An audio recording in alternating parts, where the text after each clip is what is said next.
Hi, members, and welcome back to Virtually BGCMC. Today, we'll be reading Chapter 9, I Am Offered a Quest. Let's see what happens. Chapter 9, I Am Offered a Quest. The next morning, Kyron moved me to Cabin 3. I didn't have to share with anybody. I had plenty of room for all my stuff. The Minotaur horn, one set of spare clothes, and a toiletry bag.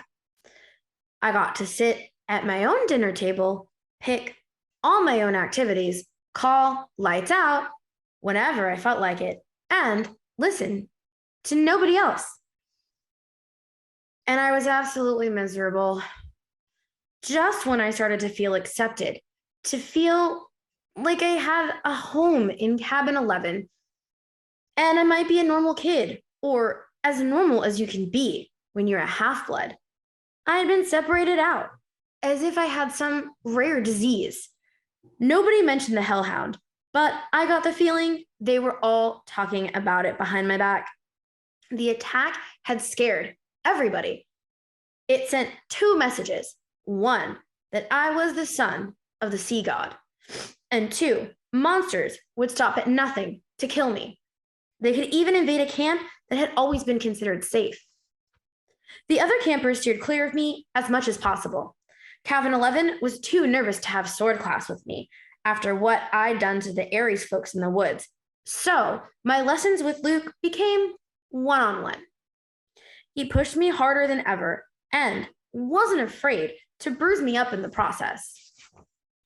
You're going to need all the training you can get, he promised as we were working with swords and flaming torches. Now, let's try that Viper beheading strike again. 50 more repetitions. Annabeth still taught me Greek in the mornings, but she seemed distracted. Every time I said something, she scowled at me, as if I just poked her between the eyes. Quest? Poseidon? Dirty rotten, gotta make a plan. She would walk away after lessons, muttering to herself. Even Clarice kept her distance, though her venomous looks made it clear she wanted to kill me for breaking her magic spear. I wish I could just yell or punch or something. I'd rather get into fights every day than be ignored. I knew somebody at camp resented me because one night I came into my cabin and I found a mortal newspaper dropped inside the doorway, a copy of the New York Daily News. It was open to the Metro page. The article took me almost an hour to read because the angrier I got, the more the words were floating off the page. Boy and Mother Still Missing After Freak Car Accident by Elaine Smith. Sally Jackson and son Percy are still missing 1 week after their mysterious disappearance. The family's badly burned 78 Camaro was discovered last Saturday on a North Long Island road with the roof ripped off and the front axle broken. The car had flipped and skidded for several hundred feet before exploding. Mother and son had gone for a weekend vacation in Montauk, but left hastily. Under mysterious circumstances, small traces of blood were found in the car and near the scene of the wreck, but there were no other signs of the missing Jacksons. Residents in the rural area reported seeing nothing unusual around the time of the accident. Miss Jackson's husband, Gabe Bubliano, claims that his stepson, Percy Jackson, is a troubled child who has been kicked out of numerous boarding schools and has expressed violent tendencies in the past. People would not say whether son Percy is a suspect in his mother's disappearance, but they have not ruled out foul play. Below are recent pictures of Sally Jackson and Percy. Police urge anyone with information to call the following toll-free Crime Stoppers hotline. The phone number was circled in a black marker. I wadded up the paper and threw it away, then flopped down in my bunk in the middle of my empty cabin.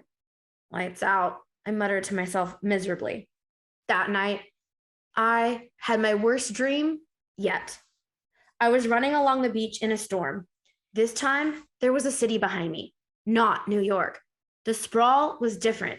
Buildings were spread further apart, palm trees, and low hills in the distance. About 100 yards down the surf, two men were fighting. They looked like TV wrestlers, muscular, with beards and long hair.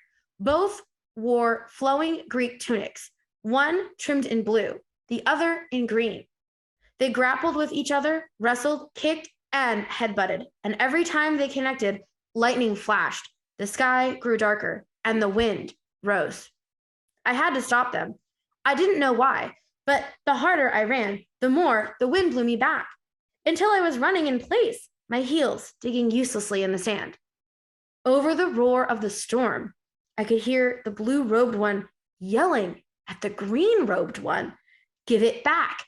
Give it back!" Like a kindergartner fighting over a toy. The waves got bigger, crashing into the beach, spraying me with salt. I yelled, "Stop it! Stop fighting!" The ground shook. Laughter came from somewhere under the earth, and a voice so deep and evil it turned my blood to ice. "Come down, little hero," the voice crooned. "Come down." The sand split beneath me, opening up a crevice straight down the center of the earth. My feet slipped, and darkness swallowed me. I woke up.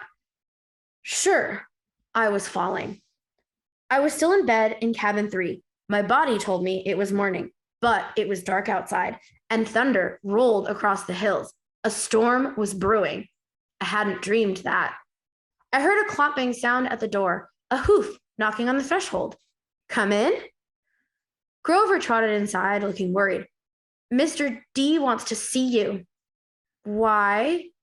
"He wants to kill, I'd better let him tell you." Nervously, I got dressed and followed, sure that I was in huge trouble. 4 days I'd been expecting a summons to the big house. Now that I was declared the son of Poseidon, one of the big 3 gods who weren't supposed to have kids, I figured it was a crime for me to be alive. The other gods had probably been debating the best way to punish me for existing, and now Mr. D was ready to deliver their verdict. Over Long Island Sound, the sky looked like ink soup coming to a boil. A hazy curtain of rain was coming in our direction. I asked Grover if we needed an umbrella. "No," he said, "it never rains here, unless we want it to."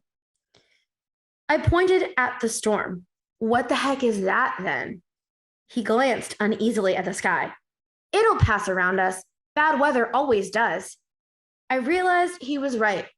In the week I'd been here, it had never even been overcast. The few rain clouds I'd seen skirted right around the edges of the valley. But this storm, this one, was huge. At the volleyball pit, the kids from Apollo's cabin were playing a morning game against the satyrs. Dionysus's twins were walking around the strawberry fields, making the plants grow. Everybody was going about their normal business, but they looked tense. They kept their eyes on the storm. Grover and I walked to the front porch of the big house. Dionysus sat at the pinnacle table in his tiger-striped Hawaiian shirt with his Diet Coke, just as he had on the first day. Chiron sat across the table in his fake wheelchair. They were playing against invisible opponents. 2 sets of cards hovered in the air.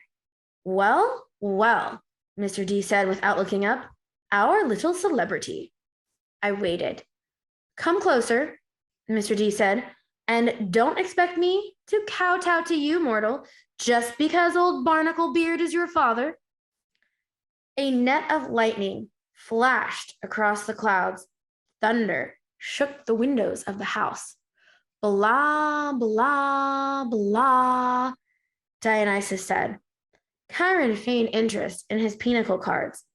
Grover cowered by the railing, his hooves clomping back and forth. "If I had my way," Dionysus said, "I would cause your molecules to erupt in flames. We'd sweep up the ashes and be done with a lot of trouble. But Chiron seems to feel This would be against my mission at this cursed camp, to keep you little brats safe from harm. Spontaneous combustion is a form of harm, Mr. D, Chiron put in. Nonsense, Dionysus said. Boy wouldn't feel a thing.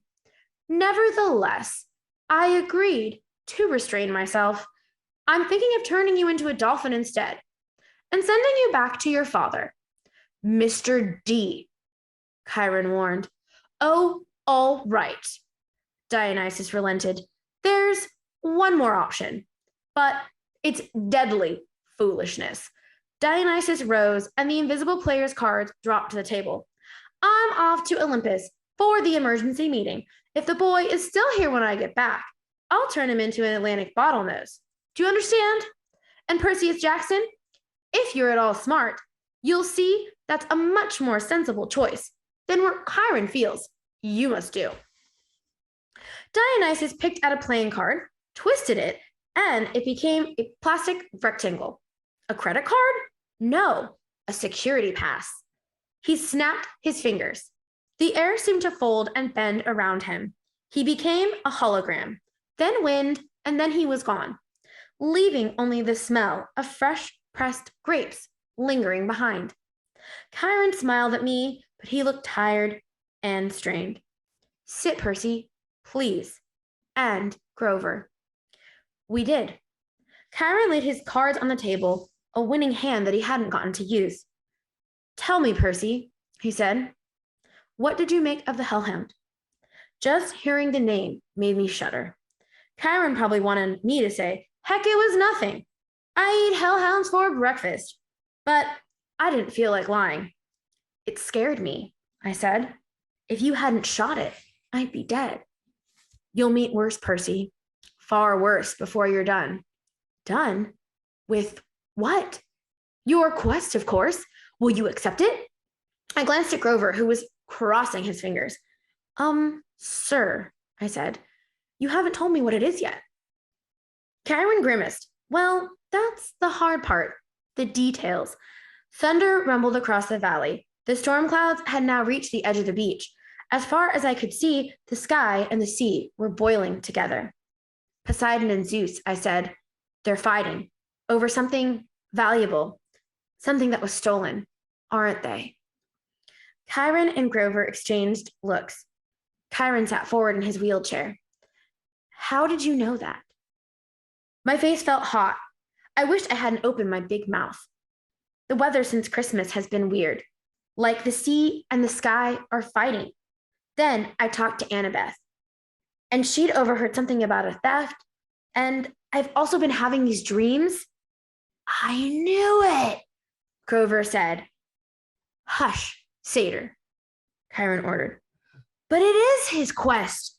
Grover's eyes were bright with excitement. It must be. Only the oracle can determine. Chiron stroked his bristly beard. Nevertheless, Percy, you are correct. Your father and Zeus are having their worst quarrel in centuries. They're fighting over something valuable that was stolen. To be precise, a lightning bolt. I laughed nervously. What? Do not take this lightly, Chiron warned. I'm not talking about some tinfoiled zigzag you'd see in a second grade play. I'm talking about a 2-foot-long cylinder of high-grade celestial blonde, capped on both ends with god-level explosives. Oh. Zeus's master bolt, Chiron said, getting worked up now. The symbol of his power, from which all other lightning bolts are patterned. The first weapon made by the Cyclops for the war against the Titans. The bolts that sheared off the top of Mount Etna and hurled Kronos from his throne. The master bolt, which packs enough power to make mortal hydrogen bombs look like firecrackers. And it's missing. Stolen, Chiron said. By who? By whom? Chiron corrected. Once a teacher, always a teacher. By you. My mouth fell open. At least, Chiron held up a hand. That's what Zeus thinks. During the winter solstice, at the last council of the gods, Zeus and Poseidon had an argument. The usual nonsense: Mother Rhea always liked you best, air disasters are more spectacular than sea disasters, etc., etc. Afterwards, Zeus realized his master bolt was missing, taken from the throne room under his very nose. He immediately blamed Poseidon. Now, a god cannot usurp another god's symbol of power directly. That is forbidden, but the most ancient of divine laws. But Zeus believes your father convinced a human hero to take it. But I didn't. Patience and listen, child, Chiron said. Zeus has good reason to be suspicious. The forges of the Cyclops are under the ocean, which gives Poseidon some influence of the makers of his brother's lightning. Zeus believes Poseidon has taken the master bolt and is now secretly having the Cyclops build an arsenal of illegal copies, which might be used to topple Zeus from his throne. The only thing Zeus wasn't sure about was which hero Poseidon used to steal the bolt. Now, Poseidon has openly claimed you as his son. You were in New York over the winter holidays. You could have easily snuck into Olympus. Zeus believes he has found his thief. But I've never been to Olympus. Zeus is crazy. Chiron and Grover glanced nervously at the sky. The clouds didn't seem to be parting around us as Grover had promised. They were rolling straight over our valley, sealing us in like a coffin lid. Percy? Grover said.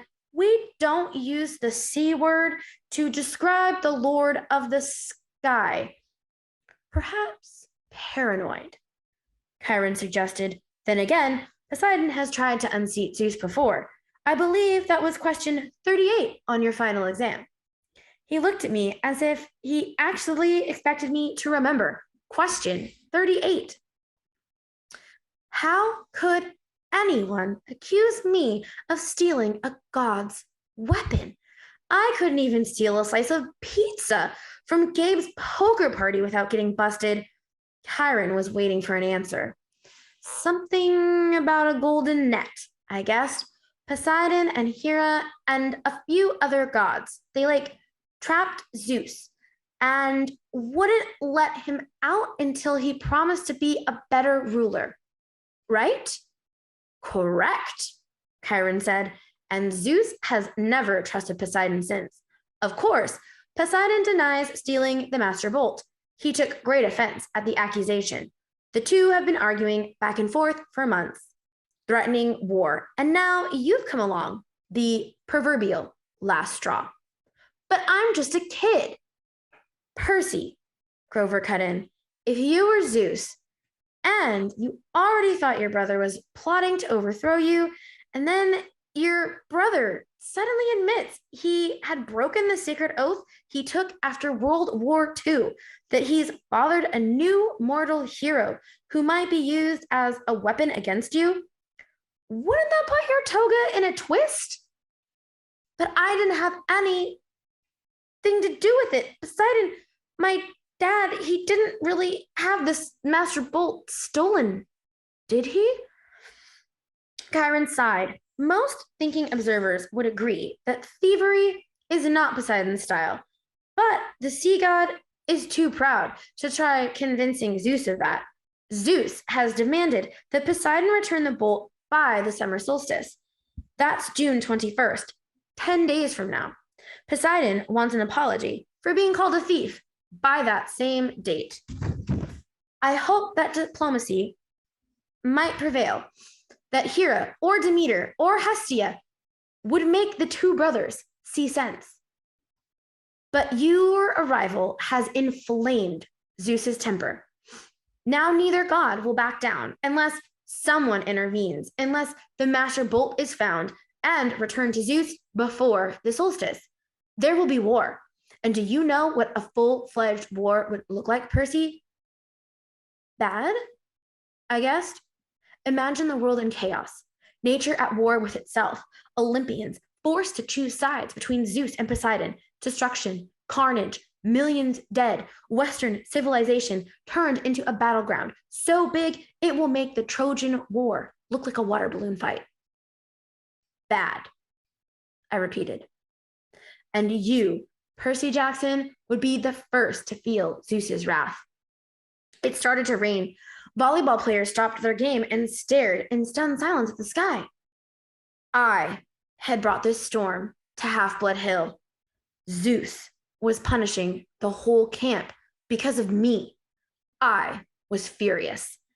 So I have to find the stupid bolt, I said, and return it to Zeus. What better peace offering, Chiron said, than to have the son of Poseidon returning Zeus's property?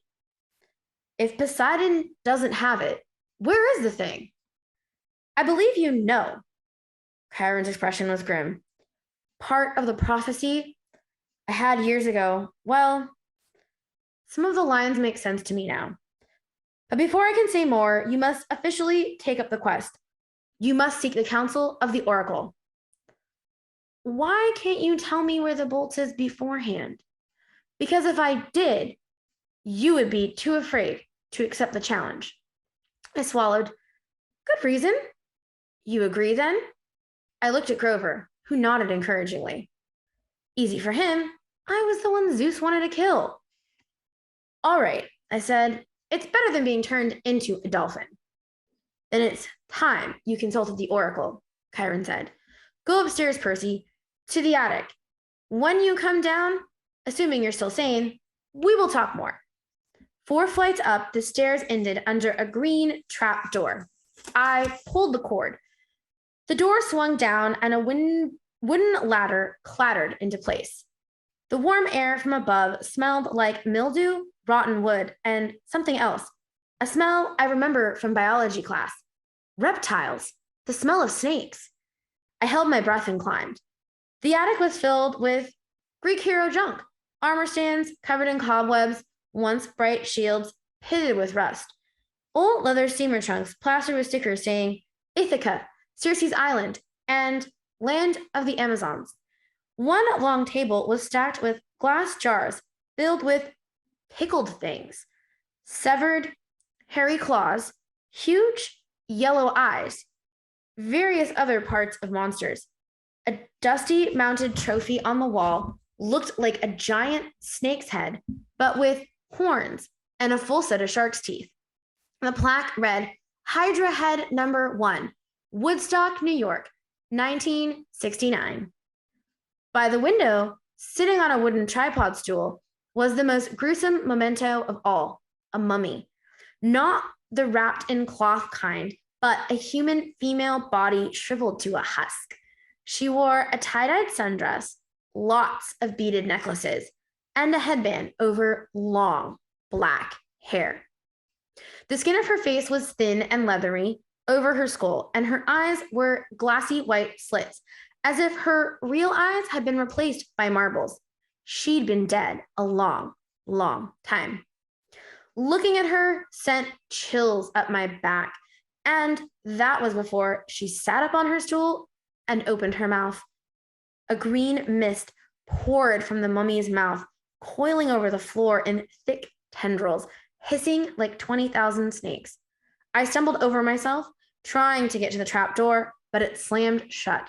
Inside my head, I heard a voice, slithering into one ear and coiling around my brain. I am the spirit of Delphi, speaker of the prophecies of Phoebus Apollo, slayer of the mighty Python. Approach, seeker, and ask. I wanted to say, no thanks, wrong door, just looking for the bathroom, but I forced myself to take a deep breath. The mummy wasn't alive, but was some kind of gruesome receptacle for something else. The power that was now swirling around me in the green mist, but its presence didn't feel evil. Like my demonic math teacher, Mrs. Dodds, or the Minotaur.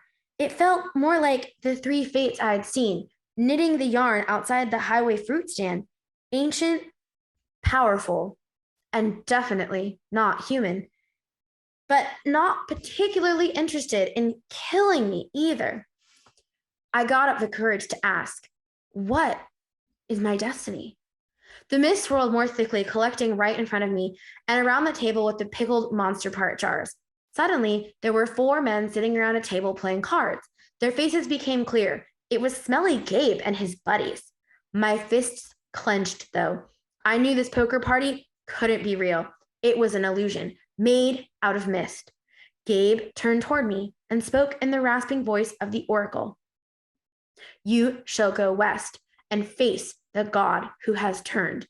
His buddy on the right looked up and said in the same voice, You shall find what was stolen and see it safely returned.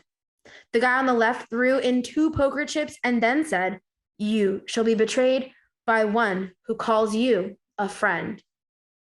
Finally, Eddie, our building super, delivered the most worst line of all, and you shall fail to save what matters most in the end. The figures began to dissolve. At first, I was too stunned to say anything, but as the mist retreated, coiling in a huge green serpent and slithering back into the mouth of the mummy, I cried, Wait, what do you mean? What friend? What will I fail to save? The tail of the mist snake disappeared into the mummy's mouth. She reclined back against the wall, her mouth closed tight as if it hadn't been open in 100 years. The attic was silent again, abandoned, nothing but a room full of mementos. I got the feeling I couldn't stand here until I had cobwebs too, and I wouldn't learn anything else. My audience with the oracle was over. Well, Chiron asked me. I slumped into a chair at the pinnacle table. She said I would retrieve what was stolen. Grover sat forward, chewing excitedly on the remains of a Diet Coke can. That's great. What did the oracle say exactly? Chiron pressed. This is important. My ears were still tingling from the reptilian voice. She said I would go west and face a god who had turned. I would retrieve what was stolen and see it safely returned. I knew it, Grover said. Chiron didn't look satisfied. Anything else? I didn't want to tell him. What friend would betray me? I didn't have that many. And that last line, I would fail to save what mattered most? What kind of oracle would send me on a quest and then tell me, oh, by the way, you'll fail? How could I confess that? No, I said. That's about it. He studied my face. Very well, Percy, but know this. The oracle's words often have double meanings. Don't dwell on them too much. The truth is not always clear until the events come to pass. I got the feeling he knew I was holding something back, and he was trying to make me feel better. Okay, I said, anxious to change topics. So where do I go? Who's this god in the west? Think, Percy, Chiron said. If Zeus and Poseidon weaken each other in a war, who stands to gain? Somebody else who wants to take over? I guessed. Yes, quite. Someone who harbors a grudge, who has been unhappy with his lot since the world was divided eons ago, whose kingdom would grow powerful with the death of millions, someone who hates his brothers for forcing him into an oath to have no more children, an oath that both of them have now broken. I thought about my dreams, the evil voice that had spoken from under the ground. Hades. Chiron nodded. The Lord of the Dead is the only possibility. A scrap of aluminum dribbled out of Grover's mouth. Whoa, wait, what? A fury came after Percy, Chiron reminded him. She watched the young man until she was sure of his identity and then tried to kill him. Furies obey only one lord, Hades. Yes, but Hades hates all heroes, Grover protested, especially if he has found out Percy is a son of Poseidon. A hellhound got into the forest, Chiron continued. Those can only be summoned from the fields of punishment, and it had to be summoned by someone within the camp. Hades must have a spy here. He must suspect Poseidon will try to use Percy to clear his name. Hades would very much like to kill this young half-blood before he can take on that quest. Great, I muttered. That's 2 major gods who want to kill me. But a quest to... Grover swallowed. I mean, the master boat could be someplace in Maine. Maine's very nice this time of year. Hades sent a minion to steal the master bolt, Chiron insisted. He hid it in the underworld, knowing full well that Zeus would blame Poseidon. I don't pretend to understand the Lord of the Dead's motives perfectly or why he chose this time to start a war, but one thing is certain. Percy must go to the underworld, find the master bolt, and reveal the truth. A strange fire burned in my stomach. The weirdest thing was, it wasn't fear. It was anticipation. The desire for revenge. Hades had tried to kill me 3 times so far. The Fury, the Minotaur, and the Hellhound. It was his fault my mother had disappeared in a flash of light. Now he was trying to frame me and my dad for a theft we hadn't committed. I was ready to take him on. Besides, if my mother was in the underworld, "Oh boy," said the small part of my brain that was still saying, "You're a kid. Hades is a god." Grover was trembling. He started eating pinnacle cards like potato chips. The poor guy needed to complete a quest with me so he could get his searcher's license, whatever that was. But how could I ask him to do this quest, especially when the oracle said I was destined to fail? This was suicide. "Look, if we know it's Hades," I told Chiron, "why can't we just tell the other gods? Zeus or Poseidon could go down to the underworld and bust some heads." "Suspecting and knowing are not the same," Chiron said. "Besides, even if the other gods suspect Hades, I imagine Poseidon does, they couldn't retrieve the bolt themselves. Gods cannot cross into each other's territories except by invitation. That is another ancient rule. Heroes, on the other hand, have certain privileges. They can go anywhere, challenge anyone, as long as they're bold enough and strong enough to do it. No god can be held responsible for a hero's actions. Why do you think the gods always operate through humans? You're saying I'm being used? I'm saying it's no accident Poseidon has claimed you now. It's a very risky gamble, but he's in a desperate situation. He needs you. My dad needs me." Emotions rolled inside me like bits of glass in a kaleidoscope. I didn't know whether to feel resentful or grateful or happy or angry. Poseidon had ignored me for 12 years. Now, suddenly, he needed me? I looked at Chiron. "You've known I was Poseidon's son all along, haven't you?" "I've had my suspicions. As I said, I've spoken to the oracle too." I got the feeling there was a lot he wasn't telling me about his prophecy, but I decided I couldn't worry about that right now. After all, I was holding back information too. "So let me get this straight. I'm supposed to go to the underworld and confront the Lord of the Dead." "Check," Chiron said.